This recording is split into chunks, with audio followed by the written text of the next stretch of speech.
பொதுவாக நீங்கள் வந்து முதல்வர் பற்றி கேட்குறீங்க. ஆனால் சிம்ம ராசியில் 5 லட்சம் பேர் இருப்பாங்க, 50 லட்சம் பேர் இருப்பாங்கல்ல, அவங்க ரொம்ப பயந்துட்டு இருப்பாங்களா, ஐயோ அஷ்டம சனி, ஐயோ அஷ்டம சனின்னு. பயப்பட வேண்டியது இல்லை. இப்ப என்னன்னா ஏப்ரல் 23 மே 4 வரைக்கும் அவருக்கு எந்தெந்த கிரகங்கள்லாம் சாதகமா இருக்குது, அவருடைய மனநிலை எப்படிப்பட்டதாக இருக்கும்? ஒரு ஸ்ட்ரகிள் அவருக்கே தெரியுங்க. நம்ம வந்து எல்லா மனிதர்களும் ஒரு வேட்டத்தலைவர், நம்ம என்ன உட்பட உங்களை உட்பட எல்லாருமே அதுவும் அரசியலுக்கு வந்தால் நிறைய போய் பேசி தான் அவனை யாராக இருந்தாலும். ஓப்பனாகவே கேட்குறேன், ஒரு வெற்றி வாய்ப்புகள் எப்படி இருக்கு அவருக்கு? வெற்றி வாய்ப்பு தேர்தல் நாள் பற்றி பேசுவோம். இப்போ ஜாதகம் சொல்லிட்டீங்க, தேர்தல் பற்றி பேசுவோம். நெருக்கடிகள் நிச்சயமாக இருக்கு. நெருக்கடிகள் இருக்கு. எதிர்பார்த்த அளவுக்கு பிம்பம் இருக்காது. சிறைக்கு போகிறதுக்கான வாய்ப்புகள் இல்லை இல்லை இல்லை இல்லை இல்லை அதை பேச வேண்டாம். அவர் திமுக தலைவர் பற்றி பேசுறீங்க, அதிமுக தலைவர் பற்றி பேசுகிறோம். இந்த தேர்தல் பார்த்தீங்கன்னா பல்வேறு குழப்பங்களுக்கு இடையில் அதிமுக என்பது வெற்றி என்பது ஒரு படி முன்னதாக இருக்கும். முதல் பிரச்சாரத்துக்கு போறாரு, அங்கேயும் அசம்பாவிதம். இரண்டாவது பிரச்சாரம் அங்கேயும் அசம்பாவிதம். எனக்கு யார் இந்த அளவுக்கு தப்பா இவருக்கு நாட்களை குறித்து கொடுக்கிறார் என்பது எனக்குள்ள ஒரு கேள்வி. ஒன்று, ஒரு ஃபீல்டுக்குள்ளே வரக்கூடாது, நம்பிக்கை உனக்கு இருக்கக்கூடாது. நம்பிக்கை இருக்கா, ஜோதிடரை பார்க்கறியா, அவங்க ஒரு சரியான வழிகாட்டணும். வழிகாட்டலையா, ஒரு முறை அடிபடுறியா, 2 முறை அடிபடுறியா, 3 முறை அடிபடுறியா, 4வதாக வேறு இடத்துக்கு நீ போயிடணும். புரியுங்களா? இந்த காலகட்டம் அவர் அரசியல் கட்சி ஆரம்பித்த காலகட்டம் என்பது என்னை பொறுத்தவரை சரியில்லாத காலகட்டம். விஜயுடைய ஓட்டு யாருக்கு போக போகுதுன்னு ஒரு எதிர்பார்ப்பு பேசியிருக்கீங்களா? அதிமுக ஓட்டு போகுமா, திமுக ஓட்டு போகுமான்னு. ஆனால் திமுக தலைவருக்குடைய ராசிக்கு 12ஆம் இடத்து ராசி கடக ராசி. அப்போ யாருடைய ஓட்டு போகும்னா திமுக ஓட்டு போகும்.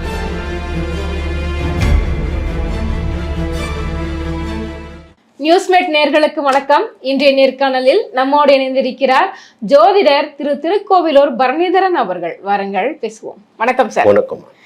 இப்ப பாத்தீங்க அப்படின்னா தேர்தல் நெருங்கிக்கிட்டு இருக்குது. எல்லாருக்குமே ஒரு ஆவல், யார் வரப்போறாங்க, எந்த மாதிரியான ஒரு ஆட்சி அமைய போகுது அப்படின்னு சொல்லிட்டு. ஏன்னா ஒவ்வொரு கருத்து கணிப்புகளும் ஒவ்வொரு மாதிரி நம்ம கேள்விப்பட்டுக்கிட்டே வரும். நான் குறிப்பாக வந்து இதுக்கு முன்னாடி நம்ம பேட்டியில பேசியிருக்கும் போது சொன்னீங்க, தேர்தல் தேதி அறிவிச்சா மட்டும்தான் அதை வெற்றி வாய்ப்புகளை பத்தி பேச முடியுமா அப்படின்னு திட்டவட்டமா சொல்லியிருந்தீங்க. அறிவிச்சிட்டாங்க, தேர்தலும் நெருங்கிக்கிட்டு இருக்குது. முதல்ல அந்த தேதிக்குண்டான சிறப்புகள் சொல்லுங்க. ஏப்ரல் 23 அந்த தேதியினுடைய சிறப்புகள் எங்களுக்கு சொல்லுங்க. சரியான ஒரு கேள்விக்கு வந்திருக்கீங்க. என்னன்னா அரசியல் கணிப்புகளை வெளியிடுவது, தேர்தல் முடிவுகளை வெளியிடுவது என்பது அவங்கவுங்க சார்ந்த விஷயமா இருக்கு. எப்படி இப்போ இன்னைக்கு இந்த கட்சி இத்தனை சீட்டு வெற்றி பெறுவாங்க என்பது அவர்கள் இப்பொழுது கருத்து கணிப்பு எடுத்துக்கிறாங்க. அந்த கருத்து கணிப்பு என்பது சுய கருத்து கணிப்பு. இவர் பார்த்தீங்கன்னா இவர் 200 தொகுதி வெற்றி பெறும் இவர் சொல்றாரு, அவரும் அதே பதில் சொல்றாரு. ஆனால் நமக்கு இந்த ஜாதக ரீதியாக கிரகங்கள் ரீதியாக என்னதான் உண்மையை சொல்லுது நம்ம சவாலாகவே பேச விரும்புகிறேன். இப்போ நம்ம சொல்லுவதை வந்து யாராவது விமர்சித்தால் இல்லை தவறு இருக்குன்னு சொன்னால் நான் நேரடியாக விவாதத்துக்கு வரத்தயாராக இருக்கேன். புரியுங்களா? இப்போ தேர்தல் நடைபெறுகின்ற நாள் 23ஆம் தேதி ஏப்ரல் மாதம். அதில் எந்த விதமான மாறுதலும் இல்லை. காலையில் வாக்குப்பதிவு ஆரம்பமாகுது. எல்லாருமே மையமாக வச்சு ஒவ்வொரு ஜோதிடரும் இதான் பேசிகிட்டு இருப்பாங்க. இன்னொன்று, நாம 2 பேரும் பேசிய தகவல்களை மையமாக வச்சு இப்போ நிறைய பேர் பேசிகிட்டு இருக்காங்க. எடுத்து பேசிக்கிட்டு இருக்காங்க, சுயம் போல எடுத்து பேசிக்கிட்டு இருக்காங்க. எனக்கு அதை பற்றி ஒன்றும் பிரச்சனை இல்லை, நாம் பேசிட்டு முதல்ல. இப்போ என்ன சொல்ல வரோம் அப்படி பார்த்தீங்கன்னா, தேர்தல் நடைபெறுகின்ற நாள் பார்த்தீங்கன்னா மிதுன ராசி. அன்றைக்கு பார்த்தீங்கன்னா புனர்பூசம் நட்சத்திரம். 2வது லக்னம், தேர்தல் தொடங்குகின்ற நேரம் லக்ன நேரம் வந்து மேஷ லக்னம். ஆச்சுங்களா? தெளிவாக சொல்லிடுவோம், எவ்வாறு மறுக்கட்டும். சரிங்களா? மேஷ லக்னத்தில் தேர்தல் ஆரம்பமாவது மிதுன ராசி. இதில் மிக முக்கியமான ஒரு விஷயம், இந்த கிரகங்கள் வந்து ஒரு யோக பலன்களை பற்றி நம்ம நிறைய பேசியிருப்போம்.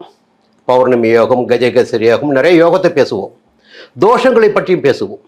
இந்த தோஷங்களை விட யோகங்களை விட மிக நெருக்கடியை கொடுக்கின்ற ஒரு இணைவு என்பது பார்வை என்பது செவ்வாயும் சனியும் இணைகின்ற நேரத்தில் மிகப்பெரிய சங்கடங்கள் ஏற்படும் என்பது ஒரு பொதுவான விதி.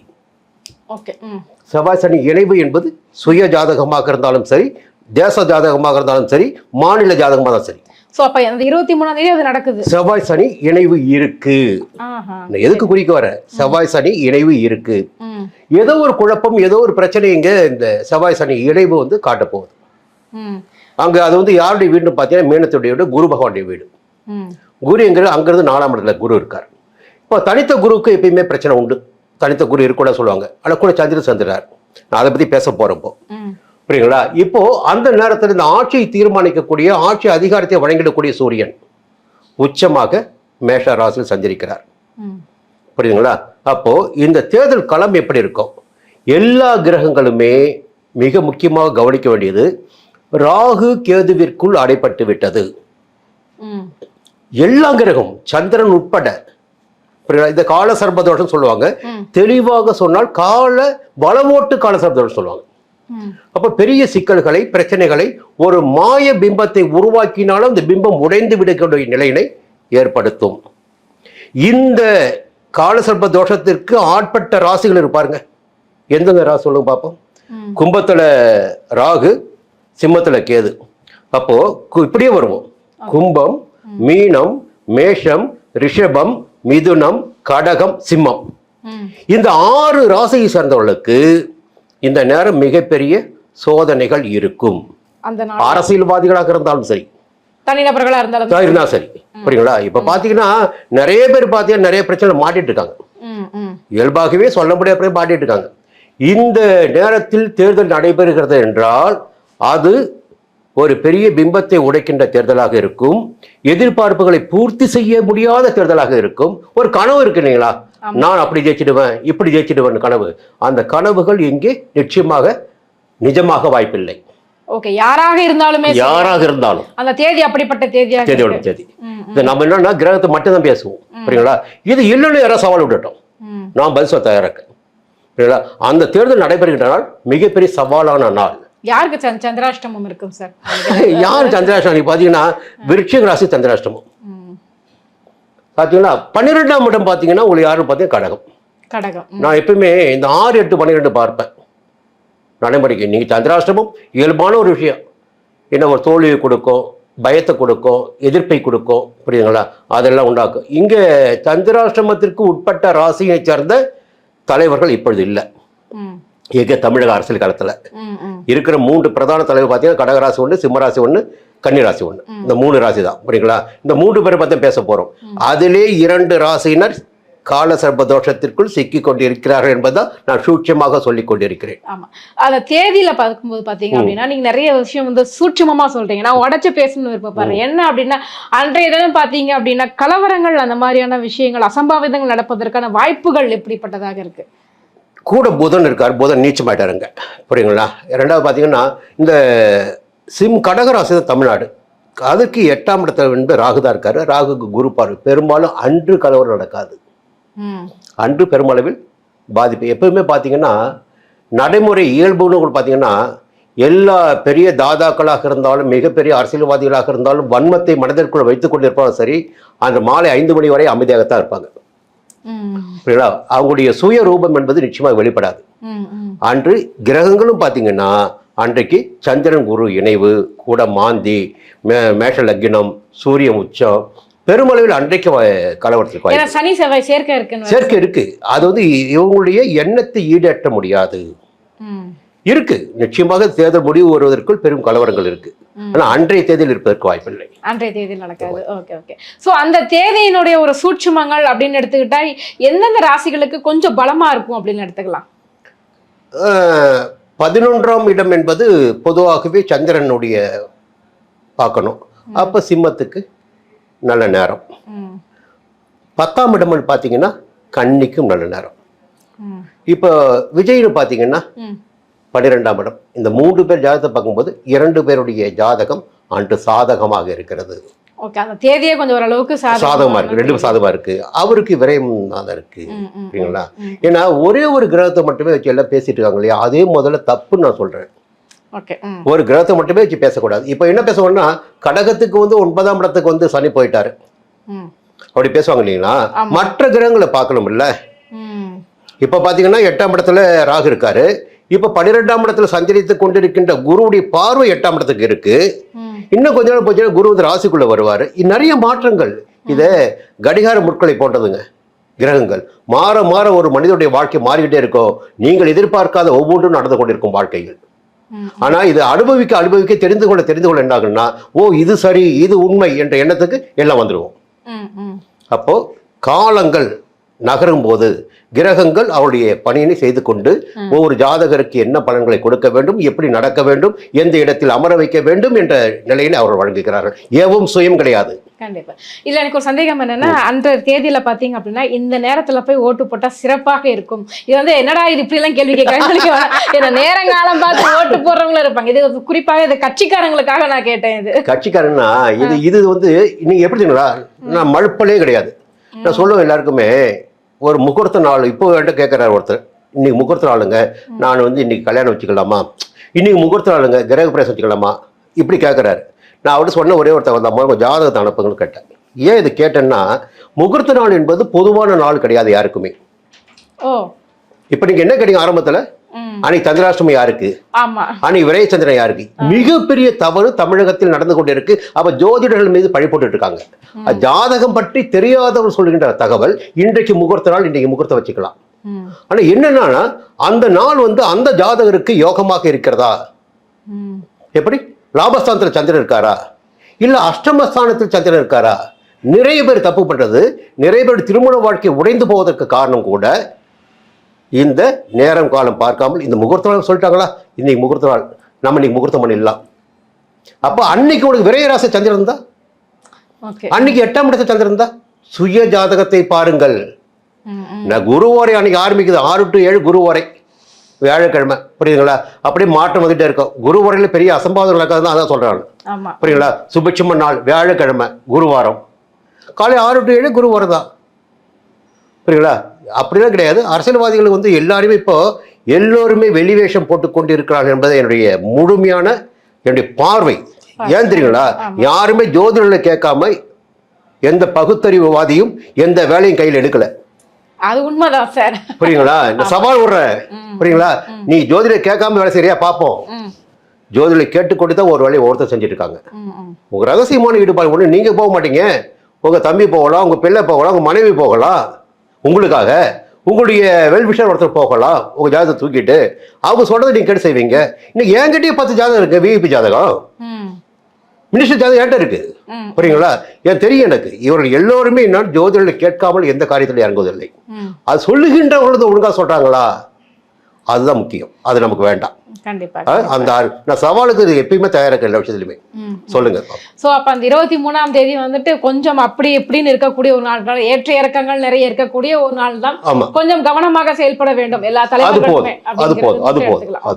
சோ ஓகே, இந்த நாளுக்கான பஞ்சாங்கத்தை பார்த்துட்டோம். நீ ஒவ்வொரு தலைவர்களுக்கும் எப்படி இருக்கு அப்படிங்கறத பார்த்துடலாம். நான் முதல்ல வந்துட்டு நம்மளுடைய தமிழ்நாடு சிஎம் அவர்கிட்ட இருந்து நான் வரலாம் அப்படின்னு இருக்கேன். சிஎம் அவர்கள் திரு மு க ஸ்டாலின் அவர்கள் சிம்ம ராசி அப்படின்ற மாதிரி கேள்விப்பட்டேன். அவருக்கு அஷ்டமத்து சனி வேற போய்கிட்டு இருக்குது. பொதுவாகவே அஷ்டமத்து சனி வந்து ரொம்ப படுத்தும் அப்படின்னு சொல்லுவாங்க, ரொம்ப ஏற்றி விடும், டபால்னு இறக்கி விட்டுரும் அப்படின்வாங்க. நீங்க சொல்லுங்க, அஷ்டமத்து சனி அவருக்கு? நீங்க நிறைய பேர் 100 பேர் கல்வி கட்டிருப்பீங்க, சொல்றேன், 100 பேர் கல்வி கட்டிருப்பீங்க. ஒரே ஒரு விஷயத்தை மட்டும் மனசுல வச்சுக்கணும். எல்லா ஜோதிடருமே, நான் குறை கூட சொல்றேன், சில பேர் பேர்ல அஷ்டமஸ்தானத்து சனி வந்துட்டாருன்னு நான் ஆயில கொடுத்துடுவாரு. தர்ம கர்மாதிபதி குருவும் அவரும். சரி, இவருக்கு யாரு சிம்ம ராசினருக்கு? அவர் யாரு?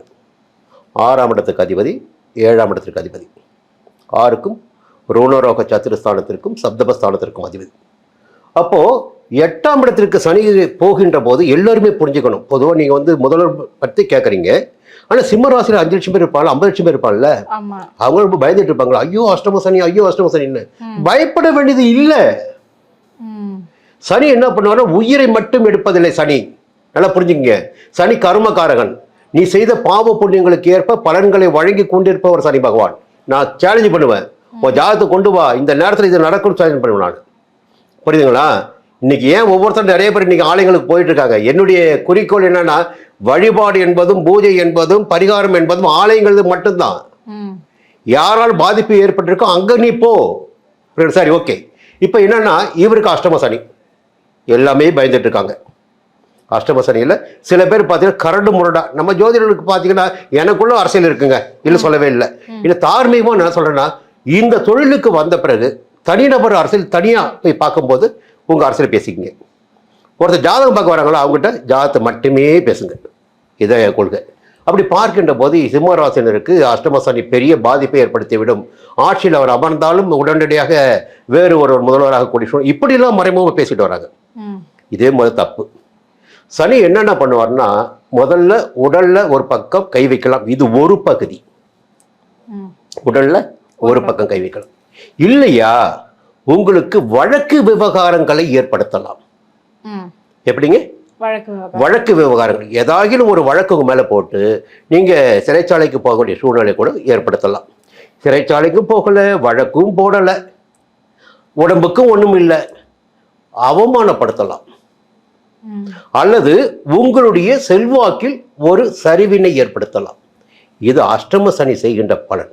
கண்டிப்பா நடந்தே தீரும். நான் ஏதாகிலும் ஒன்று, என்ன சொல்ல, ஏதாகிலும் ஒன்றுதான். புரியுங்களா? நீ எல்லாமே உடனே இதுதான் நடக்க சொல்ல, ஏதாகிலும் ஒன்று சந்திச்சே ஆகணும். சனி பகவான் தான் கர்மக்காரங்க, நிச்சயமா தண்டனை கொடுப்பாரு. நீங்க எல்லாருடைய ஜாதகம் பாருங்க, கடகராசிக்காரங்க 2 வருஷம் பட்ட பாடு எனக்கு தெரியும். எவ்வளவு பேர் ஹாஸ்பிட்டல் போய் படுத்தாங்க, எவ்வளவு பேர் திரும்பி வந்தாங்க, எவ்வளவு பேர் கோட்டை போய் நின்னாங்க, எல்லாம் பார்த்துருக்கேன் நான். இந்த கடகராசியும் சிம்ம ராசியும் சனி பகவான் வச்சு செய்வார். சிம்மத்திற்கும் கடகத்திற்கும் பாத்தீங்கன்னா சந்திரனுக்கும் சூரியனுக்கும் சனி பகைவர். புரியுங்களா? அப்போ ஒரு பக்கம் பாதகம் இருக்கு ஏதாகிலும் ஒரு வகையில். சிம்ம லக்னத்துக்கு ஒண்ணு இல்ல, சிம்ம லக்னம் இல்ல, சிம்ம ராசிக்கு எதை கோச்சார படம் தான் பேசிட்டு இருக்கோம். இப்போ ஏதாகிலும் ஒரு வகையில் ஒரு இழப்பு ஏற்படலாம், இல்லை எதிர்பார்ப்புகள் பூர்த்தியாக முடியாமல் போகலாம், ஒரு பெரிய செல்வாக்கில் சரிவு ஏற்படலாம். இது ஒரு பக்கம் தான். நீங்க அவருடைய ஜாதகம் கேட்டீங்க, புரியுங்களா? இன்னொரு பக்கம் பாத்தீங்கன்னா இந்த தேர்தல் நடைபெறுகின்ற நாள், இந்த காலகட்டம் ஒரு அதிர்ஷ்டமான ஒரு நாளாகவும் இருக்கு அவருக்கு. ஒரு பக்கம் சனி 8ல, இன்னொரு பக்கம் 11ஆம் இடத்தில் குரு பகவான். அந்த 8ஆம் இடத்தில் சனி சஞ்சரிக்கிறார். அந்த இடத்திற்குரிய அதிபதி 11ஆம் இடத்துல, குரு பார்வை இல்லை 8க்கு. புரியுங்களா? அப்ப 8ஆம் இடத்து வேலையை சரி செய்வார், அதுல எந்த விதமான மாறுதலும் இல்லை. ஆனா அவர் சஞ்சாரத்தினால் சங்கடங்கள் ஏற்பட்டாலும் குரு பகவான் இவரை பாதுகாப்பார். ஒரு பக்கம் சிம்மராசிக்காரங்களை பாதுகாப்பார். இன்னொரு விஷயத்த முக்கியமா யாருமே கவனிக்கிறது இல்லை. என்னன்னா, நம்ம சிம்மராசி பற்றி மட்டும்தான் பேசுறோம் இப்போ, புரியுங்களா? என்ன கவனிக்கிறதுன்னா, சனியை விட மிக கொடுமையான கடுமையான பாதகமான கிரகம் கேது. ஞான மோட்சக்காரர்கள். ஒரு கேது திசை நடக்கின்ற போதோ, ஜென்மராசிக்குள் கேது சஞ்சரிக்கின்ற போதோ, அந்த காலகட்டம் முழுவதுமே அந்த ஜாதகருக்கு ஏதாகிலும் ஒரு படிப்பினை ஏற்படுத்தி கொடுத்து கடுமையான நெருக்கடி இருக்கும். ஒன்று பார்த்து கசைக்கு புரிவாங்க, போராடி போராடி ஜெயிக்கணும். இப்போ பார்த்தீங்கன்னா 7ஆம் இடத்துல பார்த்தீங்கன்னா இப்போ என்ன நடக்குது? இப்போ ராகு இருக்காரு, ராகு குரு பார்வை இருக்கு. இருந்தாலும் இந்த நிமிடம் வரையில் சிம்ம ராசினருக்கு நண்பர்களால் பிரச்சனை உருவாகி தான் இருக்கு. 7ஆம் இடத்துல ராகுனால இன்னும் அது கீழே இறங்கும்போது, குரு கீழே இறங்கும்போது பார்வை போன பிறகு, சப்போஸ் சின்ன ஒரு எக்ஸாம்பிள் வச்சுக்கோ, ஒரு சின்ன பேச்சு வச்சுக்கோ, இவர் 100 சீட் ஜெயிச்சரா வச்சுங்களேன், மீது ஒரு 20 சீட்டு வேணும். அது பிறகுதான் அந்த கூட்டணி கட்சியில் பூரா ஒரு அவங்களுடைய சுய ரூபத்தை இப்போ காட்டிதான் இருக்காங்க.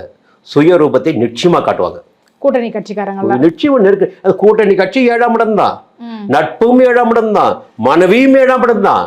புரியுங்களா? 7ஆம் இடத்தில் ராகு இருக்கின்ற போது, ஜென்ம ராசிக்குள் கேது செஞ்சிருக்கின்ற போது நிச்சயமாக பிரச்சனையை சந்திச்சு ஆகணும். இல்ல சொல்லட்டும், எந்த ஜோதிடம் இல்ல சொல்லட்டும், நம்ம பேச தப்புன்னு சொல்லட்டும். புரியுங்களா? இது கிரகங்களை வச்சு நம்ம பேசிட்டு இருக்கோம். ஏன்னா இவர் சொந்த வீடு கிடையாது, ராகுக்கும் கேது எங்க போய் உட்காராங்களோ அந்த இடத்த வச்சு செய்வாங்க அவங்க. புரியுங்களா? 8ல வர சனி, அப்போ நிச்சயமாக எதிர்பார்ப்புகள் பூர்த்தியாகாமல் போகலாம். இவர் பார்த்தீங்கன்னா இப்போ சனி திசை, சனி புத்தி போய்கிட்டு இருக்கு. சனி எப்படி இருக்காரு? சனி நீச்சம். ஆமா, சனி உச்சம் தான் வருது. பாத்தீங்கன்னா சனி பர்த்ல சனி உச்சம், ஆனா அங்க போய் அவர் வக்கரமாட்டார். அதனால பெரிய சாதகமான நிலையினை சனி பகவான் கொடுப்பதற்கு வாய்ப்பு இல்லை. சனி திசையும் நடக்குது, 8லயும் சனி இருக்கு. ஏதாவது இதை வச்சுதான் பல பேர் பயமுறுத்திட்டு இருக்காங்க முதல்வர் பத்தி. நான் அந்த இடத்துக்கு போகவே விரும்பல. புரியுங்களா? இறைவன் என்பவன் ஒன்று இருக்கான், எழுதப்பட்ட விதின்னு ஒன்று இருக்கு, யார் எந்த காலம் வரையில் வாழ வேண்டும்னு ஒன்று இருக்கு. நான் அதற்குள் எந்த எதிரிக்க கூட சரி நான் போக மாட்டேன். அதை அவர் தீர்மானிச்சு வச்சிருப்பார். புரியுங்களா? அது பேர் பேசக்கூடாது, அது தப்பு, அது பாவம். புரியுங்களா? என்ன இந்த நேரம் அவருக்கு இப்படி இருக்கு. அந்த அன்னைக்கு டைம் சரியில்லை, அன்னைக்கு டைம் இல்ல, அதுல குரு இருக்காரு. ஆனா ஜென்ம ராசிக்குள் கேது 8ல. ஆனா என்ன சொல்றாங்க அப்படின்னா, இப்ப அந்த குரு பயிற்சிக்கு பிறகு சிம்மத்துக்கு அஷ்டமத்து சனியே கிடையாது, சனி பார்வையே விலகிடும், குரு வரதுனால அவ்வளவு பிரகாசமா இருக்கும் அப்படின்றாங்க. ஸோ ஜூன்லயே உங்களுக்கு குரு பயிற்சி வருது அப்படின்னும் போது இதெல்லாம் ஓரளவுக்கு சிம்ம ராசிக்கு ஒரு சூப்பரான ஒரு எதிர்காலத்தை கொடுக்கும்ல. இப்ப 11ல் இருப்பதே சிறப்பு தான் குரு. ஓகே, கணக்கு நானும் போட்டு சொல்றேன் உங்களுக்கு. 11ல் இருப்பதே சிறப்பு தான். கடகத்துக்கு வரப்போறாரு, உச்சமா வரப்போறாரு. அது சிம்ம ராசிக்கு 12ஆம் இடம். ஸ்தான பலன் பார்த்தீங்கன்னா விரயம். ஆனா எதை வச்சு பேசிட்டு இருக்காங்க? தன்னுடைய வீட்டை, யாரு, மீனத்தை குரு வந்து 9ஆம் பார்வையாக பார்க்க போறார். எப்போ ஒரு ராசியை குரு பார்க்கிறாரோ அந்த ராசினால் ஏற்படுகின்ற தீமைகள், சங்கடங்கள், நெருக்கடிகள் என்பது நம்மை நெருங்காமல் போகும், இல்லாமல் போகும். அப்ப தன் சொந்த வீட்டில் சஞ்சரித்துக் கொண்டிருக்கின்ற தான் இடம் கொடுத்த சனி பகவானுக்கு குரு பார்வை செலுத்தி மே 26க்கு பிறகு, என்னுடைய அனுபவத்தில் மிக சரியாக சொல்ல வேண்டும் என்றால், வாக்கிய பஞ்சாங்கத்தை இந்த நேரத்தில் நான் அழுத்தமா சொல்றேங்க. இந்த சனி பயிற்சி பாருங்க, இப்போ திருநா சனி பயிற்சி, இதன் பிறகுதான் மேஷ ராசிக்காரர்கள் பல பேருக்கு விபத்துகள், சங்கடங்கள், நெருக்கடிகள், போராட்டங்கள் எல்லாம் இப்பொழுதுதான் நடக்க ஆரம்பிச்சிருக்கு. மேஷ ராசிக்காரர்கள் எழுதி பார்த்துங்க. புரியுங்களா? அப்போ எந்த நாள் கட்டுப்படும் பார்த்தீங்கன்னா, அந்த சனியினால் ஏற்படுகின்ற பாதிப்புகள் 12 ராசினருக்கும் கட்டுப்படும். எப்படிங்க? ஒரு ராசிக்கு இல்ல, 12 ராசிக்கும் கட்டுப்படும். குரு பார்வை சனிக்கு இருக்கு. மேஷ ராசிக்காரர்கள் நல்லா இருக்கும், கும்ப ராசிக்காரர்கள் நல்லா இருக்கும், மீன ராசிக்காரர்கள் நல்லா இருக்கும். குரு பார்வை, புரியுதுங்களா? சிம்மத்தை பத்தி பேச வேண்டியதில்லை. ஆனால் மே 26 வரை இப்போ தேர்தல் இப்போ நடக்குது. ஒன்று மே 5 முடிவு வருது. அதற்குள்ள ஆட்சி அமைச்சாவன் மே 10க்குள்ள. இந்த காலகட்டத்தை பேசுங்க, அது பிறகு பார்ப்போம். ஸோ அப்போ வந்து சிம்ம ராசி அப்படின்னு எடுத்துக்கிட்டோம் அப்படின்னா, அஷ்டமத்து சனி ஸ்டாலின் ஐயா அவர்களுக்கு இப்போ அஷ்டமத்து சனின்னு நடந்துட்டு இருக்குது. ஸோ கிரகங்களுடைய நிலைப்பாடும் எப்படி இருக்குது? கொஞ்சம் ஜென்மக்கேது மதட்டீங்களே, இது மறக்கூடாது நீங்க. ஏன்னா வேற எந்த கிரகங்கள்லாம் சிம்ம ராசிக்கு சாதகமா இருக்கும்? ஸ்டாலினுக்கு எந்த கிரகங்கள்லாம் கொஞ்சம் சாதகமா இருக்கு சார் இந்த நேரத்துலயா? ஆமா, இந்த நேரத்துல. ஓகே, இந்த நேரத்துல சூரியன் சாதகமா இருக்காரு. சூரியன் சாதகமா இருக்காரு. பாக்கியஸ்தானத்துல உச்சமாகிறார். புரியுங்களா? பாக்கியஸ்தானம் உச்சமாகிறாரு. அவர் தான் ராசி அதிபதி. 2 குரு 11ல இருக்காரு. இது ரொம்ப அற்புதமான நிலைப்பாடு உங்களுக்கு. அடுத்து பார்த்தீங்கன்னா சனி 8 தப்பு, கூட செவ்வாய் சேர்றாரு. அங்கதான் எதிர்பார்ப்பு பிம்பம் உடையுது. சுக்கிரன் வந்து பார்த்தீங்கன்னா சிம்ம ராசிக்கு பார்த்தீங்கன்னா 9, 10ல சுக்கிரன் ஆட்சியா இருக்காரு. இப்ப என்னன்னா ஏப்ரல் 23ல இருந்து மே 4 வரைக்கும் அவருக்கு எந்தெந்த கிரகங்கள்லாம் சாதகமா இருக்குது, அவருடைய மனநிலை எப்படிப்பட்டதாக இருக்கும்? ஒரு ஸ்ட்ரகிள் அவருக்கே தெரியுங்க. நம்ம வந்து எல்லா மனிதர்களும் ஒரு வேடத்தலை, என்னை உட்பட உங்களை உட்பட எல்லாருமே, அதுவும் அரசியலுக்கு வந்தால் நிறைய பொய் பேசி தான் அவங்க யாராக இருந்தாலும் சுயத்தை மறைச்சி. ஏன்னா தொண்டர்களை வந்து உற்சாகப்படுத்தணும்னா நிறைய பேர் பொய் பேசுவாங்க. அப்போ இல்லாத ஒன்று கூட இருப்பதாக சொல்லுவாங்க, பொய் கூட பேச வேண்டிய சூழ்நிலை வரும். அதுதான் இன்றைய அரசியல். இப்போ நான் ஜெயிக்கவே மாட்டேன், நான் யாராவது ஜெயிப்பேன்னு சொல்கிறேன்னா அது வந்து தொண்டர்களை உற்சாகப்படுத்த. ஆனால் ஒரு பக்கம் பார்த்தீங்கன்னா தேர்தல் நடைபெறுகின்ற நாளும் சரி, முடிவு வருகின்ற நாளும் சரி, அவருக்கு சூரியன் சாதகமாக இருக்கிறார், குரு சாதகமாக இருக்கிறார். 2 கிரகங்கள் சாதகம், 2 கிரகங்கள் பாதகம். 4ஆம் இடத்துல போய் சந்திரன் அன்னைக்கு, அது அப்புறம் பேசுவோம். சரிங்களா? அது அப்புறம் பேசுவோம். அப்புறம் அவர் வந்து கொஞ்சம் கவனமா தான் இருக்கணும். கண்டிப்பாக. ஓகே, ஓப்பனாவே கேட்கிறேன், ஒரு வெற்றி வாய்ப்புகள் எப்படி இருக்கு அவருக்கு? வெற்றி வாய்ப்பு தேர்தல் நாள் பத்தி பேசுவோம். இப்ப ஜாதகம் சொல்லிட்டீங்க, தேர்தல் பத்தி பேசுவோம். நெருக்கடிகள் நிச்சயமாக இருக்கு. எதிர்பார்த்த அளவுக்கு பிம்பம் இருக்காது. சிறைக்கு போகிறதுக்கான வாய்ப்புகள் இல்ல. அதை பேச வேண்டாம். அதை இப்ப பேச வேண்டாம். தேர்தல் மட்டுமே பேசுவோம். தேர்தல் முடிவிட்டோம் அது பேசுவோம். என்னன்னா எதை வச்சு நீங்க அப்படி சொல்ல முடியும்? இப்போ ஒரு காலகட்டத்தில் நீங்க கனிமொழி சிறைக்கு போனாங்க. அப்போ வந்து ஒரு பேச்சு வந்தது. அப்போ வந்து கலைஞர் ரொம்ப அவதிப்பட்டார். அப்போ வந்து இந்த நேரத்தில் இதனால் இவருக்கு மகளால் பிரச்சனை வரும் அப்போ சொன்னோம், பலன் சொன்னோம். இப்போ 2 பேர் இப்போ என்னன்னா நல்லா புரிஞ்சுக்கிடுங்க. இவர் ஜாதகம் 2 ஜாதகத்தை அப்படியே கையில் எடுத்துக்கிறோம். யார்? இவர் முதல் ஜாதகம், இவருடைய எதிர்ப்பு ஜாதகம். 2 ஜாதகத்திலையும் கிரகங்கள் நீங்கள் பேட்ட மாதிரி கிரகங்கள்.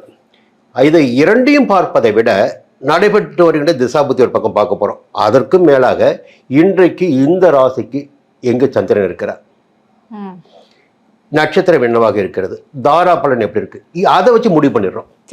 ஸ்டாலின் ஐயா அவர்களுடைய நட்சத்திரம் என்ன சார்? பூர நட்சத்திரம். ஓகே, அது சுக்கிரனுடைய ஆளுகைக்கு. ஆனா சுக்கிரன் 10ல இருக்கக்கூடாது. சுக்கிரன் 10ல அடிக்கு. சுக்கிரன் 10ல இருந்து அடிவுகிட்ட பேர். புரியுங்களா? சுக்கிரன் 10ல இருக்கக்கூடாது. சுக்கிரன் 10ல இருக்காரு. அதனாலதான் 2 கிரகங்கள் சாதகமாக, சூரியன் 9ல, குரு 11ல, 8ல சனி, ஜென்மத்துல கேது. இப்படி வந்து ஒரு மீடியமாக இவர் என்ன எதிர்பார்த்துருக்கா ஒரு 50% பூர்த்தி ஆகும். ஓகே, 50% பூர்த்தி ஆகும். Okay sir. அடுத்தபடியாக திரு எடப்பாடி பழனிசாமி ஐயா அவர்கள் இப்ப எதிர்கட்சி தலைவராக இருக்காரு. சோ அவருடைய ஜாதகம், அவருடைய ராசி நட்சத்திரம் முதல்ல சொல்லுங்க. முதல்ல ராசி எல்லாருக்குமே இப்போ தெரிஞ்சு போச்சுங்க. எல்லாமே என்னன்னா அஸ்த நட்சத்திரம், கன்னி ராசி. ஹஸ்தம் நட்சத்திரம் கன்னி கன்னி ராசி. ராசி. எல்லாருக்கும் புலப்படாத விஷயம்னு பார்த்தீங்கன்னா ஒவ்வொருத்தரும் வந்து ஒவ்வொரு லக்னம் பேசிட்டு இருப்பாங்க. இந்த லக்னத்தை ஏன் பேசணும்னா அவருடைய சுய ஜாதகத்தை பார்த்து இந்த லக்னத்தின் அடிப்படையில் கிரகங்கள் சஞ்சரிக்க, இப்போ லக்னம் ஒரு ராசி விட்டு இன்னொரு ராசி போகும்போதே சொல்கின்ற பலனே தப்பாயிடும். இப்போ மேஷ லக்னத்தை வச்சு கணக்கு சொல்கிறேன்னு வச்சுங்களேன், அவர் ரிஷப லக்னத்தை பிறந்தது வச்சுங்க, இந்த கணக்கு தப்பாயிடும். புரியுங்களா? இப்போ பார்த்து நம்ம ஆட்கள் வந்து இவர் மேஷ லக்னன்றாங்க, ஒருத்தர் வந்து ரிஷப லக்னன்றாங்க, ஒருத்தர் மிதுன லக்னன்றாங்க. அதுக்குள்ளே போக வேண்டிய அவசியம் இல்லை. புரியுங்களா? இந்த கோச்சார பலன்களை பார்க்கின்ற போது ராசி நட்சத்திரம் அது போதும். என்னுடைய பார்வையில் அவர் மேஷ ராசி மேஷ லக்னம், மேஷ லக்னம் கன்னி ராசி மேஷ லக்னம், கன்னி ராசி மேஷ லக்னம். ரெண்டாவது பார்த்தீங்கன்னா அது வாங்கின சாரம் இருக்கு பாருங்க, இவர் அஸ்த நட்சத்திரம், லக்னாதிபதி நிற்கிறது அஸ்வினியில். அப்போ யார் பலம் பெறுகிறார்? கேது பலம் பெறுகிறார்.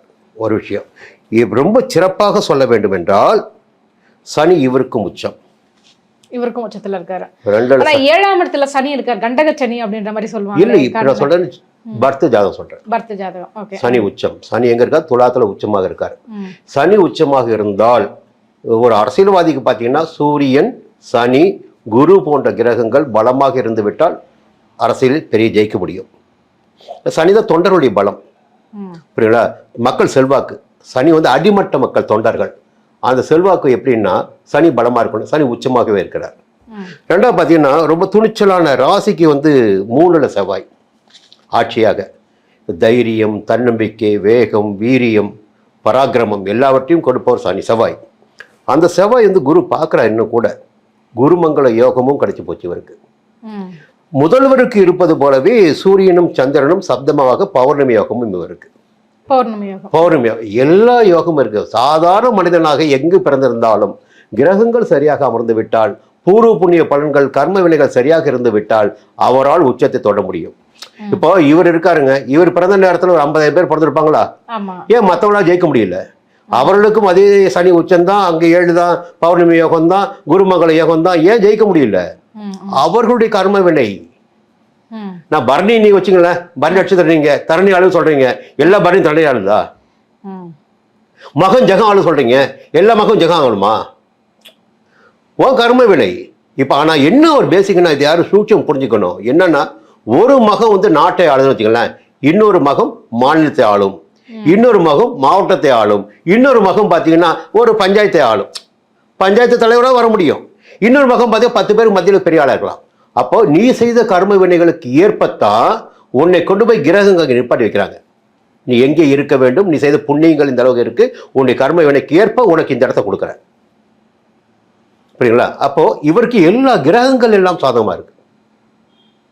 எப்படி? பர்த் ஜாதகம். புரியுங்களா? ஆனால் இந்த நேரத்தில் தேர்தல் நடைபெறுகின்ற நாள். அப்போ எல்லாம் என்ன சொல்லுவாங்கன்னா இந்த 10ல் குரு இருக்காரு, 7ல் யார் இருக்காரு? சனி. நீங்க அதான் காட்டீங்க, 7ல் கண்டக சனி, கண்டக சனி இருக்காரு. ஓகே. இந்த சனி பர்த்தில் எப்படி இருந்தார்? இப்போ ஜாதகத்தை பார்க்கும்போது ஒரு நோக்கத்தை கூட பார்க்கக்கூடாது. முதல்வர் ஜாதகத்தில் பார்த்தீங்கன்னா சனி நீச்சமாக இருந்தார், வக்ரமாக இருந்தாச்சுங்களேன். இவர் ஜாதகத்தில் சனி உச்சமாக மட்டும்தான் இருக்கார். சனி வலிமை மிக்கவராக இந்த ஜாதகத்தில் இருக்காங்க. அப்போ சனி உச்சமாக இருக்கின்ற சனி என்ன பண்ணுவார்? பெரிய பாதிப்பை ஏற்படுத்த. ஆனால் 7ஆம் இடத்து சனி என்ன பண்ணுவார்? நட்பு வட்டத்திற்குள் ஒரு விரிசலை ஏற்படுத்துவார். கணவன் மனைவி உறவிற்குள் ஒரு பிரிவினை ஏற்படுத்துவார். பொதுவான தகவல் சொல்றேன். அவர் வந்து ஆயுள் அவமானம் என்பது 8, இங்க நட்பு வட்டத்திற்குள் பிரச்சனை. புரியுங்களா? அப்போ ஜெயிச்சு வந்த பிறகு கூட நண்பர்களாக இவர் நம்பிக்கொண்டு இருப்பவர்கள் கூட வேற மாதிரி ஒரு ப்ளே பண்ணலாம். புரியுங்களா? அதுக்குள்ள நம்ம இப்போ போகலை. சரி, இப்போ 10ல் குரு இருக்கார, பதவியை பறிச்சிடுவாரா அப்படின்னு ஒரு கேள்வி இருக்கும். இப்போ தனித்த குரு 10ல் இருக்கின்ற போது நிச்சயமாக சங்கடம் தான். ஆனால் அன்னைக்கு பார்த்தீங்கன்னா அவர் தேர்தல் நடைபெறுகிற நிலைக்கு பார்த்தீங்கன்னா குருவும் சந்திரன் சேர்ந்து தான் இருக்காங்க. எப்படி? குரு சந்திரன் சேர்க்கை இருக்கு. அவர் ரொம்ப நன்றாக அலசி ஆராய்ந்து முதல் வேட்பாளர் பட்டியலை கூட அந்த குரு சந்திரன் சேர்க்கை நடைபெற்ற நாளில் தான் வெளியிட்டார். அப்போ குரு சந்திரன் சேர்க்கை என்பது இப்பொழுது இருக்கு. ரெண்டாவது பார்த்தீங்கன்னா நடைபெறும் பார்த்தீங்கன்னா புதன் திசை, சுக்கிர புத்தி போயிட்டு இருக்கு. சுக்கிரன் எப்படிருக்காரு? உச்சமாக இருக்கிறார். சுக்கிரன் உச்சமாக இருக்கிறார், புதன் நட்பாக இருக்கிறார். அப்போ சாதுரியமான விஷயங்கள், அரசியல் அமைப்பினை கொஞ்சம் கடந்த தேர்தலை விட இன்றைய தேர்தலில் இவருடைய பங்கு, இவருடைய நிலைப்பாடு என்பது மேன்மையாக இருக்கும். கடந்த தேர்தலை விட இந்த இடத்தில் மேன்மையாக இருக்கு. இன்னும் துல்லியமாக சொல்ல வேண்டும் என்றால், ஓடுகின்ற 2 குதிரைகளில் இந்த குதிரை முன்னால் செல்லக்கூடிய நிலை ஏற்படும். ஓடி முன்னாடி அவர் திமுக தலைவர் பற்றி பேசுறீங்க, அதிமுக தலைவர் பற்றி பேசுகிறோம்.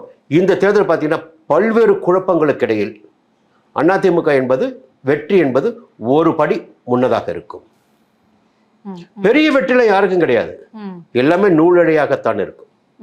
தேர்தல் நடைபெறுகிறனால கால சர்பதோஷம், புரியுங்களா? ரெண்டா அவருக்கும் வந்து பார்த்தீங்கன்னா 8ல் சனி, ஜென்மராசிக்குள்ள கேது, இவருக்கு 7ல் சனி. ஆனால் ஒரு வலிமையை யார் கொடுத்து கொண்டிருக்கிறார் என்றால் 6ஆம் இடத்தில் சஞ்சரித்துக் கொண்டிருக்கின்ற ராகு.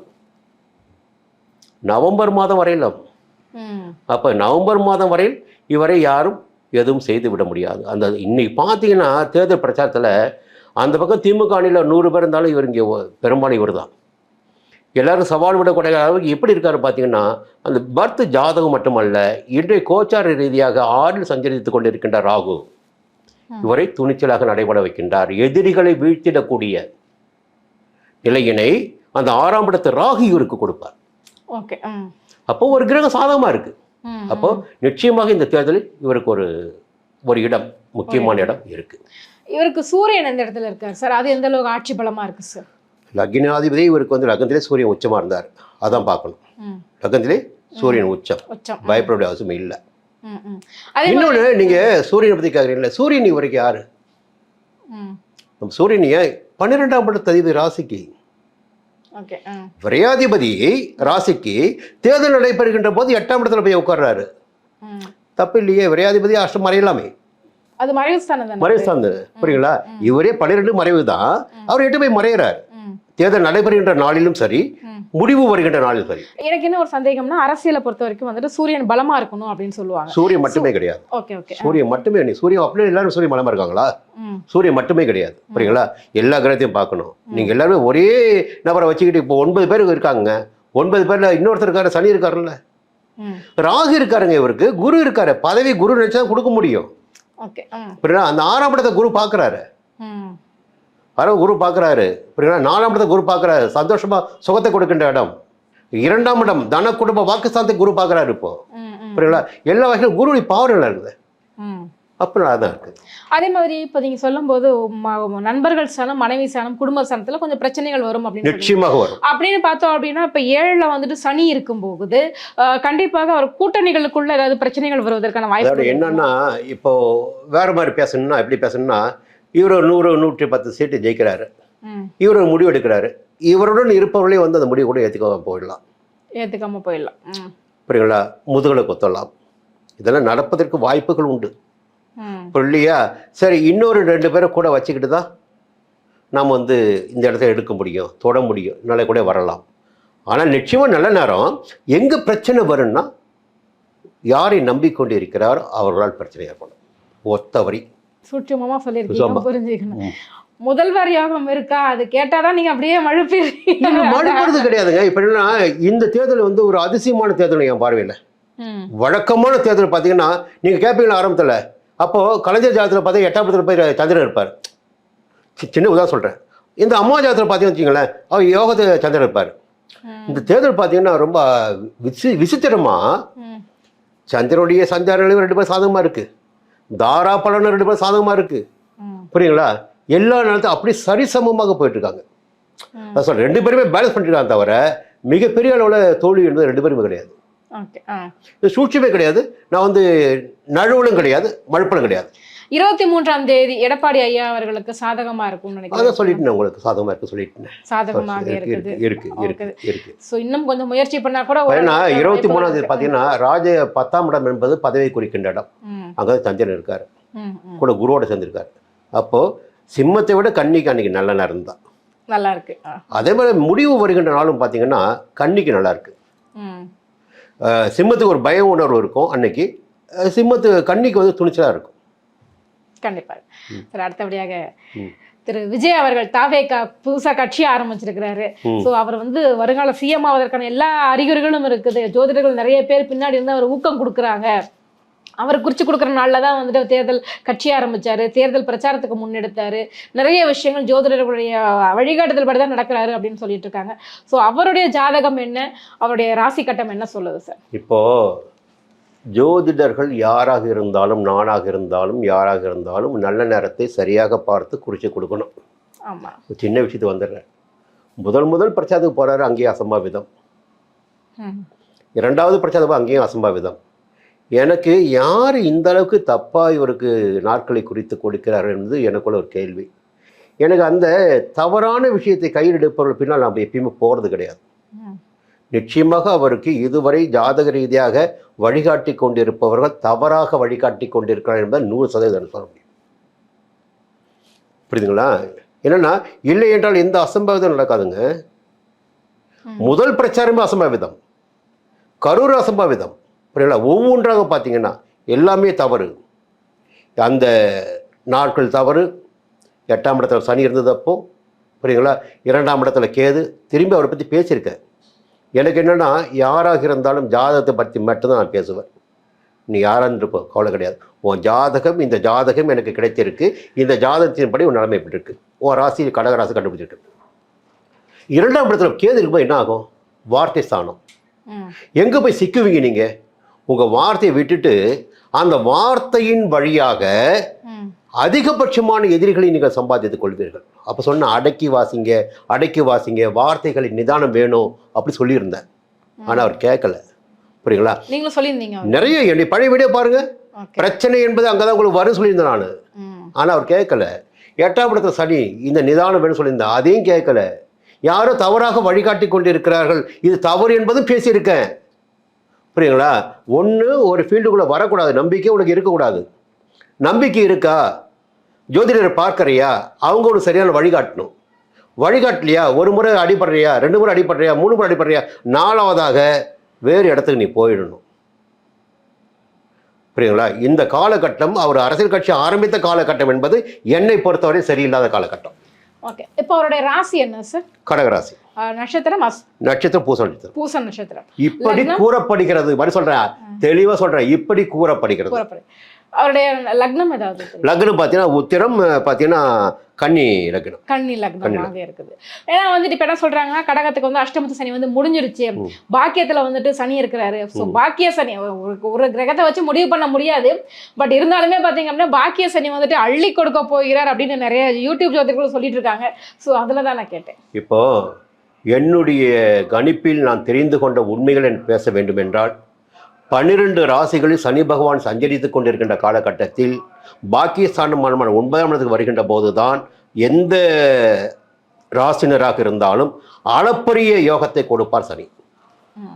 முடிஞ்சு போச்சுங்களா? அப்போ அவங்க சொல்றது நியாயம். என்ன காரணம்னா, சனி பார்க்கின்ற இடங்கள் எல்லாம் பழுதான்னு சொல்லுவாங்க. ஆனால் இந்த 9ஆம் இடத்துக்கு வருகின்ற போதுதான் 3ஆம் இடத்தையும் 6ஆம் இடத்தையும் 11ஆம் இடத்தையும் சனி பார்ப்பார். அப்போ என்ன ஆகுன்னா, அந்த சனி பார்க்கின்ற இடங்களும் சிறப்பினை அடையும். எப்போ? 9ஆம் இடத்தை சஞ்சரிக்கின்ற போது. கடந்த காலத்தில் பார்த்தீங்கன்னா இந்த மிதுன ராசிக்காரங்களுக்கு மிகப்பெரிய யோகமாக இருந்திருக்கும். எப்போ? கடந்த கும்ப சனி. இப்போ வந்து இவருக்கு கடகராசினருக்கு ஒரு மிகப்பெரிய யோகமான காலம். நான் இல்லை சொல்லவே இல்லை, மிகப்பெரிய யோகமான காலம் சனி என்ற ஒரு கிரகத்தினால். அப்போ கேதுன்னு ஒருத்தர் இருக்காரு, ராகுன்னு ஒருத்தர் இருக்காரு. இப்போ கிரகங்கள் வலிமைன்னு பார்த்தீங்கன்னா முதல் வலிமை மிக்க கிரகம் கேது, 2வது ராகு, 3வது தான் சனி. அப்போ சனி கொடுப்பார், நான் இதில் சொல்லவே இல்லை. சனி கொடுப்பார், மக்களுடைய பலத்தை கொடுப்பார், செல்வாக்கினை கொடுப்பார், என்ன கொடுப்பார்? கொண்டு போய் உட்கார வைப்பாரா? அதை நீங்கள் பார்க்கணும். சரி, இவர் ஜாதகத்தில் ஒரு அசட்டுத்தனமான துணிச்சல் எப்படி வருது? பர்த் ஜாதகத்தில் இப்போ நம்ம பேசிட்டு இருக்கோம் பாருங்க, இந்த கடகராசி, பூச நட்சத்திரம், இந்த கன்னி லக்னம், இந்த ஜாதகத்தில் 11 ராகு உச்சமாக. அப்படி டைரக்டராக பிறந்ததாக கிடையாது, நீயே இயல்பாகவே ராகு கலைக்காரகன், யோகக்காரகன், போகக்காரகன் எல்லாமே. அவன் வந்து உச்சமாகறான். அப்போ நிழல் சார்ந்த துறையில் நீ ஜெயிக்கணும். அப்போ பார்த்தீங்கன்னா சுக்கிரனும் அங்கே போய் உட்காந்துடுறான். எங்கே போய் உட்காந்துடுறான்? 7 சுக்கிரன் ஆட்சியாக உட்காடுறான். ரகத்திற்கு 9ல் ரிஷபராசி சுக்கிரன் ஆட்சி. அப்போது இந்த காம்பினேஷன் பார்த்தீங்கன்னா ஜெயிச்சுட்டே போயிருக்கா சினிமாவில். அங்கேயும் ஒரு வில்லங்க வருது பாருங்க, கேது கூட இருக்காரு. அப்போ நான் நடிப்பேன், ஒரு படம் டாப் ஹிட் போவோம், அடுத்த படம் ஃப்ளாப் ஆகும். எனக்கு எப்போ மமதை வருதோ அப்போ நான் அழிவேன். கேது என்ன பண்ணுவாருங்க, அப்படி தலையில் குட்டுவார். அப்போ எங்கே இருக்காரு, சுக்கிரன் வந்து எங்கே இருக்காரு, கேது கூட சேர்ந்துருக்காரு. கேதுவும் சுக்கிரனும் இணைஞ்சிருக்காங்க, கூட புதன் இருக்காங்க ரிஷபராசிக்குள்ள. அப்போது இந்த சாத்வீகமான விஷயங்கள் கை கொடுக்குமே ஒழிய இந்த நேரத்தில் பெரிய சண்டமாரத விஷயங்கள், போராட்ட குணங்கள் எல்லாமா பெரிய அளவில் கை கொடுக்காது. இவரை நம்பி ஒரு கூட்டம் நிச்சயமாக ஒரு பலமிக்க கூட்டம் இருக்கும். நான் முதல்ல ஒரு பதிவு நீங்கள் கேட்டிருந்தீங்க இல்லையா, நான் என்ன சொல்லுங்க பார்ப்போம். இப்போ நீங்கள் என்ன ராசி? நான் மேஷம். மேஷ ராசி. உங்களை யார் பின்னப்படுத்த முடியும்? பின்னப்படுத்துறதுன்னா விரையப்படுத்த முடியும். விரையப்படுத்த முடியும்னா சனி பகவானா? இல்ல, 12ஆம் இடத்து ராசினர். ஓகே. ஓ, புரியுதுங்களா? மீனமா? மீன ராசினர். அப்போ எப்பயுமே ஒரு ராசினருக்கு 12ஆம் இடத்து ராசி என்பது அந்த ராசினரை கொஞ்சம் கீழ் இறக்கு முகத்தை ஏற்படுத்தி கொடுக்கும், நஷ்டத்தை ஏற்படுத்தி கொடுக்கும். இப்போ சின்ன உதாரணம் சொல்ல போனா, இவர் கன்னி ராசிங்க. யாரு? முதல்வர் அதிமுக தலைவர் கன்னிராசி, ஹஸ்த நட்சத்திரம். இப்போ இவருக்கு திமுக தலைவர், அவர் சிம்ம ராசி. இந்த ஹஸ்த நட்சத்திரம் கன்னிராசிக்கு பார்த்தீங்கன்னா சிம்ம ராசி 12ஆம் இடம். கடந்த தேர்தலில் பார்த்தீங்கன்னா இதுவரையில் ஆட்சிக்கு அந்த நேர காலகட்டத்தில் ஒரு கனவாக இருந்தவர் முதல் முறையாக முதல்வராக வராரு. எப்போ வராரு? இவரை எதிர்த்து, அதிமுக தலைவரை எதிர்த்து இப்போ இவர் வராரு. எப்படி வராரு? இவர் விரைவுபடுத்தி ஆகணும், இவருடைய தலைமை பதவியை இவர் எடுத்துக்கணும். புரியுதுங்களா? புரிஞ்சு போச்சுங்களா? அடுத்து பார்த்தீங்கன்னா இவருக்கு அவர் சிம்ம ராசிக்காரர் பாருங்க. இப்போ இவர் யார் விரைவுபடுத்துவது? இவருடைய 12ஆம் இடம் கடகராசி. இப்போ இங்கு என்ன ஒரு பெரிய ஒரு விஷயம் நடக்க போகுதுன்னா, இந்த தேர்தல் விஜயுடைய ஓட்டு யாருக்கு போக போகுதுன்னு ஒரு எதிர்பார்ப்பு பேசியிருக்கீங்களா? அதிமுக ஓட்டு போகுமா, திமுக ஓட்டு போகுமான்னு. ஆனால் திமுக தலைவருக்குடைய ராசிக்கு 12ஆம் இடத்து ராசி கடகராசி. அப்போ யாருடைய ஓட்டு போகும்னா திமுக ஓட்டு போகும்.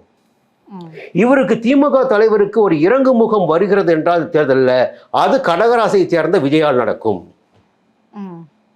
தெளிவா சொல்றேன், இது வந்து மறைக்க அவசியம் இல்லை, யாரும் பேசட்டும். புரியுங்களா? இவர் 12ஆம் இடத்து ராசி, இவர் சிம்ம ராசி. சிம்ம ராசிக்கு விரை ராசின்னு பார்த்தீங்கன்னா கடகம் தான். அவர் வாங்குகின்ற வாக்குகளால் இவர் தோல்வியை சந்திப்பார். இவருக்கு கிடைக்க வேண்டிய வெற்றி என்பது விஜயால் தடுக்கப்படும். அதே கன்னிக்கு பார்த்து 11 விஜய், அங்கே கை வைக்க போறதில்லை. அதனால விஜய்னால் கூட இவர் வெற்றி அடையலாம். பெரிய சூட்சமுங்க. நீ பேசிட்டே மணிக்கணை பேசிட்டீங்களா, நேர்வலை பேசிட்டே இருக்கலாமோ? புரியுங்களா? ஒவ்வொரு கிரகத்தை அலசி அறிஞா பல மணி நேரம் வேணும். அதே மாதிரி இப்ப என்ன சொல்றாங்க அப்படின்னா, விஜய் வந்து மீண்டும் சினிமால நடிக்க போறாரு அப்படின்னு சொல்றாங்க. உண்மையிலேயே அவருடைய ராசி பிரகாரம் அவருக்கு இந்த அரசியலானது எந்த அளவுக்கு கை கொடுக்க போகுது? அவர் உண்மையிலேயே சிறப்பான துறையை தான் தேர்ந்தெடுத்திருக்காரு அரசியல் அப்படிங்கிறது. கடைசி வரைக்கும் இந்த அரசியல நீடிப்பாரா விஜய்? ரெண்டு விஷயம் என்னன்னா, இப்போ எனக்கு வந்து என்னுடைய பார்வையிலைங்க நான் யோகத்தை கண்டுபிடிப்பேன், தோஷத்தை கண்டுபிடிப்பேங்க. புரியல? நான் என்னுடைய பார்வையில் என்னுடைய வியூ வந்து வேற ஜாத ரீதியாக. அப்போது உன்னுடைய ஜாதகத்தில் இந்த பிரச்சனையை வச்சுட்டு இருக்கிற, அதை உன்னால் சரி பண்ணிக்க முடியாது. நம்பிக்கை முதல்ல வேணும். அப்போ எப்பொழுது சனியை குரு பார்க்கிறாரோ, இல்லை சனி பகவானுடைய வீட்டில் குரு சஞ்சரிக்கிறாரோ, அவங்களுக்கு பிரம்மகத்தி தோஷம். நீ என்னதான் ஒரு பெரிய வெற்றி என்பது தீர்மானிக்கப்பட்டு விட்டதுங்க. கையில் பேப்பர் வாங்க போகிறீங்க, அந்த நேரம் பார்த்து பேப்பர் வேறு கை போகும். அதுதான் பிரம்மகத்தி தோஷம். புரியுங்களா? இன்னொன்று, நீங்கள் சொன்னீங்களே ராஜ கிரகம் சூரியன் பலமாக இருக்குன்னு. சூரியன் யாரோட சேர்ந்திருக்கார் ஜாதகத்தில்? சனி பகவானை சேர்ந்திருக்காரு. உன்னுடைய கர்ம வினைகள் எப்படி இருக்கிறதோ அதன்படி ஒன்று. இன்னொன்று, குரு சூரியனை பார்க்குறாரு. பார்த்தீங்களா? அப்போது இந்த ஒரு மாயை இருக்குமே தவிர ஒரு நிலையான இடத்தை இவர் வருவார் என்ப நிச்சயமாக ஒரு கேள்விக்குறிதான். இப்போ ஒரு சின்ன விஷயம் பேசிடுவோம். இந்த தேர்தல் நடக்க போகுது. இப்போ 2 மகாசக்திகள், அந்த மகாசக்திகளே ஒரு சக்தி வந்து இன்னொரு சக்தியான இவர் இருக்காரு பாருங்க, ஒரு சக்திக்கு பின்னத்தை ஏற்படுத்த போறாரு. இந்த தேர்தலுக்கு பிறகு பார்த்தீங்கன்னா என்ன நிலைமை அப்படியே யோசனை பண்ணி பாருங்க. தேர்தல் பிறகு இவர் வந்து சுய வாழ்க்கையோட மேலே மறுபடியும் ஒரு சினிமாவுக்குள்ளே வரலாம், மறுபடியும் பல கோடிகளை சம்பாதிக்கலாம், மறுபடியும் தன்னிறைவு அடையலாம், சுய வாழ்க்கை முன்னேற்றம் அடையலாம். எல்லாருமே சொல்லுவாங்க இந்த நேரத்தில் வந்து இவருக்கு சாதகமாக இருக்க அப்படி சொல்லுவாங்க. நான் சொல்லுவேன், அவருக்கு சாதகமாக இருக்குது, அவரை சார்ந்த தொண்டர்களுக்கு, அவர் நடத்துகின்ற அரசியலுக்கு சாதகமாக இருக்குமா என்பது ஒரு கேள்வி. அப்போது இந்த தேர்தலுக்கு பிறகு நிச்சயமாக அவர் வேறு சினிமாவிற்கு போனாலும் போகலாம். போனாலும் போகலாம். அரசியலை விட்டு முழுவதும் ஒதுங்கல மாட்டார். ஒதுங்கலாம் மாட்டார். ஏன் இப்போ இந்த தமிழ்நாட்டு அரசியல் வந்து பல்வேறு சாம்ராஜ்யங்களை பார்த்தாச்சுங்க. விஜயகாந்தை விடவா, வைகோவை விடவா, புரியுதுங்களா? இது வந்து நிறைய விஷயங்கள் இருக்குது. எப்போ ஒரு தொண்டன் சோறு அடைவான்னு பார்த்தீங்கன்னா, இந்த முறை பார்த்தீங்கன்னா தேர்தல் காலத்தில் நேராக பார்த்துருக்கேன், பல ஊரில் போய் பார்த்துருக்கேன், பேசுவதை காதில் கேட்டிருக்கேன். 2 கட்சியினருக்கும் பார்த்தீங்கன்னா கட்சி தலைமை காசு கொடுக்குது, இல்லை தேர்தல் வேட்பாளர் காசு கொடுக்குறாங்க. ஆனால் விஜய் கட்சி மட்டும் என்ன ஆகுதுன்னா, அந்த பசங்க தொண்டன் இருக்கான் பாருங்க, அவர்கள் செலவு பண்ணுறாங்க. செலவு அவங்க பண்ணுறாங்க, புரியுங்களா? கட்சிக்கிட்ட 10 பைசா எதிர்பார்க்கல, அந்த அளவுக்கு ஆர்வமாக இருக்காங்க. இந்த ஆர்வம் எவ்வளோ நாள் நீடிக்கும்? கையிருப்பு இருக்கின்ற வரையில் ஆர்வம் இருக்கும். கையிருப்பு போச்சுன்னா அந்த ஆர்வம் இது லாஜிக்காகவும் பார்க்கணும், புரியுங்களா? உண்மையிலேயே இந்த தேர்தல் காலத்தில் அயராமல் உழைக்கின்ற ஒரு அணின்னு பார்த்தீங்கன்னா விஜயுடைய அணி தான். சுய எதிர்பார்ப்பு இல்லாமல், தலைமையுடைய ஆதரவு இல்லாமல் உழைத்து கொண்டு இருக்கின்ற ஒரு அணி பார்த்தீங்கன்னா இவங்க அணி தான். தேர்தல் நாளன்னைக்கு தேர்தலுங்க. இப்போ நான் பேசிக்கொண்டு இருக்கேன், இன்னைக்கு பேசிட்டு இருக்கோம், திங்கட்கிழமை இல்லையா? இன்னைக்கு பேசிட்டு இருக்கோம். நேற்று எல்லா பட்டுவாடை முடிச்சுட்டாங்க. ஒரு தொகுதி பார்த்தீங்கன்னா திமுக தேவையில் என் காதில் கேட்குறேன் நான். ஒருத்தர் எனக்கு ஒரு நம்பர் ஃபோன் பண்ணுறாரு, என்ன ஏன் ஃபோன் இல்லைங்க திமுக வந்துட்டாங்க என்னாச்சு? 1500 ரூபா கொடுக்குறாங்க ஓட்டுக்கு. எங்கள் வீட்டில் 4 ஓட்டுங்க, 6000 கூட்டு போகிறாங்க. எப்படி பணம் பட்டுவாடை ஆயிடுச்சு? ஏன்னா விஜய் கட்சியில் பணம் கொடுக்கல, அப்படிங்களா? திமுக இந்த நேரத்தில் என்னன்னா எப்படியாவது தக்க வைத்து கொள்ள வேண்டும் என்பதற்காக எவ்வளவு செலவு செய்து தயாராக. தேர்தல் விதி அப்புறம் என்ன இருக்குது அப்புறம், அப்படிங்களா? அதெல்லாம் பேச வேண்டாம் சார். அதே மாதிரி சார் இவருடைய ஜாதகத்தை, விஜய் அவர்களுடைய ஜாதகத்தை பொறுத்த வரைக்கும் இந்த தேர்தல் இல்லாட்டியும் பரவாயில்ல, இனி வரக்கூடிய தேர்தல்களில் முதல்வர் ஆகக்கூடிய வாய்ப்புகள், யோகம் அவருக்கு இருக்கா சார்? சுக்கிரதிசை போயிட்டு இருக்குமா அவருக்கு? சுக்கிரதிசை நல்லா தான் போயிட்டுருக்கு, சுக்கிரதிசை நல்லா தான் இருக்குது. இந்த காலகட்டத்துக்கு பிறகு அவர் ஸ்டெபன் பண்ணணும். அடுத்தமாக இதை விட்டுட்டு போயிடக்கூடாது. விடாமல் இருந்தார்னா கொஞ்சம் அது பிறகு பார்த்தீங்கன்னா இல்லை, இன்னொரு விஷயத்தையும் பார்க்கணும். இப்போ 2ஆம் இடத்துல கேது, நவம்பர் மாதம் 13ஆம் தேதி வரை. நவம்பர் 13க்கு பிறகு பார்த்தீங்கன்னா ஜென்ம ராசிக்குள்ள கேது. கடகராசிக்காரங்க அத்தனை பேருக்கு நான் ஒரு எச்சரிக்கை கொடுக்குறேன். நவம்பர் 13க்கு பிறகு ஒரு பெரிய சங்கடங்களை கடகராசின்னு சந்திப்பார்கள். ஜென்ம ராசிக்குள்ள கேது வரக்கூடாதுங்க. அது சிம்மமாகட்டும் கடகமாகட்டும், புரியுங்களா? உங்களுடைய வாழ்க்கையில் இருந்த அத்தனை முன்னேற்றங்களையும் அவர்கள் நசுக்கி விடுவார்கள். இல்லைன்னா அடுத்த 1 ஆண்டு, இப்போ 2 ஆண்டுகள் பிறகு அடுத்த நாடாளுமன்ற தேர்தல் வருகின்ற போது கொஞ்சம் சாதகமாக இருக்கும். Okay sir. ஸோ ஓவராலாக பார்க்கும்போது சிம்மம், கன்னி, கடகம் 3 பேரில் யார் முந்தி வந்து நிச்சயமாக அதிமுக தலைமை தாங்க. ஒரு நூலடியாவது முந்துவது அதிமுக தான். ஓகே, கன்னி ராசி தான் முந்தது. Okay sir. So May 4 result வர தேதி அன்றைய தினம் பஞ்சாங்கம் எப்படிப்பட்டதாக இருக்கு சார்? இதை பார்த்துக்குவோம். அதுதான் ரொம்ப ஆர்வமா இருக்குது. எலெக்ஷன் டேட் சொல்லிட்டீங்க. பார்த்தீங்கன்னா எந்த கிரகமும் இறங்கலைங்க, ஒரே ஒரு கிரகத்தை தவிர. இப்போ நம்ம தேர்தல் நாள் பேசணும் பண்ணீங்களா? அப்போ பார்த்தீங்கன்னா செவ்வாய் சனி மீனத்தில் அது மாறல, கும்பத்தில் ராகு அதுவும் மாறலை, சூரியனும் புதனும் மேஷத்தில், ரிஷபத்தில் சுக்கிரன், குரு மிதனத்தில், சிம்மத்தில் கேது, எதுவும் மாறலை. ஆனால் ஒருத்தர் வெளியே வந்திருக்காரு. யார் அவர்? சந்திரன். அவர் நீச்சமாகிறார். எங்கள் விருச்சிக ராசியில் நீச்சமாகிறார். அவரும் பலம் எடுக்கிறார். மனக்காரன் பலம் எடுக்கின்ற போது எல்லாமே பலம் எடுக்கின்ற ஒரு சூழ்நிலை வரும். அப்போ லக்னம் பார்த்திங்கன்னா அன்னைக்கு இந்த வாக்கு எண்ணிக்கை தொடங்குகின்ற நேரம் ரிஷப லக்னம். ரிஷப லக்னத்துக்கு 1 2 3 5 போய் மாந்தி 5 உட்காந்து மனக்குழப்பத்தை அதிகரிப்பார், குழப்பத்தை அதிகரிப்பார். இப்போ இந்த தேர்தல் முடிவு கூட குழப்பமாக தான் இருக்கும். தேர்தல் முடிவு என்ன எப்படி எதிர்பார்த்தேன், இப்படி போயிடுச்சே, அப்படி நிறைய பேருக்கு இந்த எண்ணம் வரும். நீங்கள் இந்த தோற்றத்தை, இந்த பிம்பத்தை வந்து நீங்கள் முடிவு பண்ணாதீங்க. இந்த 4ஆம் தேதி பெரிய மாற்றத்தை சந்திப்பீங்க. 4ஆம் தேதி ஆமாம், நிச்சயமாக மிகப்பெரிய மாற்றம். ஆமாம். இப்போ ஒரு விஷயம் சொல்லிடுறேன். இப்போ தேர்தலில் 23 நாளுங்க. ஸ்டாலினுக்கு அவர் முதல்வருக்கு, திமுக தலைவருக்கு சந்திரன் 14ஆம் இடம். நான் ஒரு ஆங்கிள் பார்ப்பேன். இவருடைய நட்சத்திரமான பூரத்துக்கு தாராப்பலன் அன்னைக்கு சாதகமாக இருக்குது. பார்த்தீங்களா, 1 முடிஞ்சு போச்சு. தேர்தல் நாள் இவருக்கு ஒரு ப்ளஸ் பாயிண்ட் வச்சுங்களேன். அதே போல் சரி அவருக்கு தான் அப்படி இருக்க, இவருக்கு எப்படி எடப்பாடியாக இருக்க? சந்திரன் 10ஆம் இடத்துல, அஸ்தத்துக்கு தாராப்பலன் சாதகம். இவருக்கும் சாதகம், இவருக்கும் இடையில வந்து ஒரு 50 கிலோ 50 கிலோ அவர் சமமாக வச்சு 2 பேரும் சம இருக்காங்க. முடிஞ்சு போச்சுங்களா. அடுத்து 4/5 முடிவு நாள். காலை 9:30 வரை அனுஷ நட்சத்திரம், அதன் பிறகு கேட்டை நட்சத்திரம்.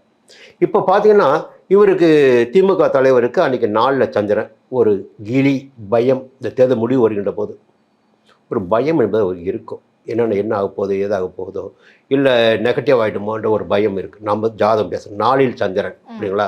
சரி, காலையில் பார்த்தீங்கன்னா அனுஷ நட்சத்திரத்தில் வாக்குப்பதிவு தொடங்குகின்ற போது பார்த்தீங்கன்னா தாராபலன் வதம். காலை 9:30 மணி வரை பார்த்தா ரிசல்ட் பார்த்தீங்கன்னா ஒரு மைனஸாக போயிட்டுருக்கோம், கொஞ்சம் ஒரு நெருக்கடி இருக்கும். அதன் பிறகு பார்த்தீங்கன்னா கேட்டை வரும்போது நட்பாயிடும். 9:30 மணிக்கு மேலே ஓரளவுக்கு கொஞ்சம் நிமிர்ந்து உட்கார அளவுக்கு ஒரு இருக்கும். சரி, அவரை பார்க்கும்போது இவரை பார்க்குறீங்களா, இவருக்கும் பார்த்தீங்கன்னா 3இல் சந்திரன் இருப்பது லாபம். சந்திரன் நிச்சயமாக ஆயிடுறாரு.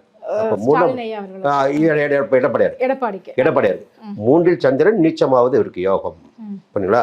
அடுத்து இவருக்கும் பார்த்தீங்கன்னா வாக்கு எண்ணிக்கை தொடங்குகின்ற போது அனுஷத்தில் ஆரம்பிக்கும் போது தாராபலன் பகை. ஆனால் கேட்டைக்கு வருகின்ற போது 9:30 மணிக்கு மேலே சாதகமாகிடுது, நட்பு இல்லை சாதகமாக ஆயிடுது. அப்போ இந்த ஜாதக பலன் நான் 3 குறிக்கோளை சொல்கிறேன். இந்த நேரத்தில் ஜாதகம் சரியாக இருந்தால் நான் சொல்கின்ற பலன் சரியாக இருக்கும். இந்த தேர்தல் முடிவு என்பது ஒரு நூலிலேயாவது எடப்பாடியார் அவர்கள் முந்தி வெற்றி பெறுவார். ஸோ இது வந்து கொஞ்சம் வித்தியாசமான ஒரு பேட்டியாக இருக்கும் அப்படின்னு கூட எடுத்துக்கலாம். யார் வரப்போறா அப்படின்ற ஒரு பெரிய குழப்ப நிலை, ஒரு ஆர்வ மிகுதியில் நம்ம இந்த இன்டர்வியூ வந்து எடுத்தோம். எங்களுக்கு ஒரு தெளிவான ஒரு இல்லை, நான் வந்து கிரகத்துக்கு மட்டும் தான் பேசுகிறேன். நான் வந்து வேற கணிப்புக்குள்ள போகல, பொய்யான கணிப்புக்குள்ள போகல. நீங்க எனக்கு காசு கொடுக்கல, நான் உங்களுக்கு காசு கொடுக்கல, புரியுங்களா. இது கிரகம் இருக்கு, இது யாரும் சவால் விட்டுட்டோம், நம்ம சொல்லு தவறு நான் சொல்லட்டோம். இந்த கிரகம் இங்கே சஞ்சரிக்குது, இந்த பலன்களை கொடுப்பார்கள், எழுதி வைக்கப்பட்ட ஒன்று. இந்த நம்ம தப்பா பேசல, அதை பேசியிருக்கோம். மக்கள் தீர்மானிக்கட்டும். இதை பார்த்து கொண்டிருக்கிற நேயர்கள் வந்து குறையிருந்தா சொல்லட்டும், நான் ஏற்றுக்கொள்ள தயாராக இருக்கிறேன். மீண்டும் விவாதத்திற்கு அழைக்கின்ற போது வர தயாராக இருக்கு. கண்டிப்பாக சார். ஸோ ரிசல்ட் கண்டிப்பா வரட்டும். அதுக்கப்புறம் வந்து இன்னொரு டிபேட் கண்டிப்பா இருக்கும் அப்படிங்கிறதுல சந்தேகம் இல்லை. எங்க கேள்விகளுக்கு ரொம்ப சிறப்பான பதில் சொன்னீங்க சார். நன்றி.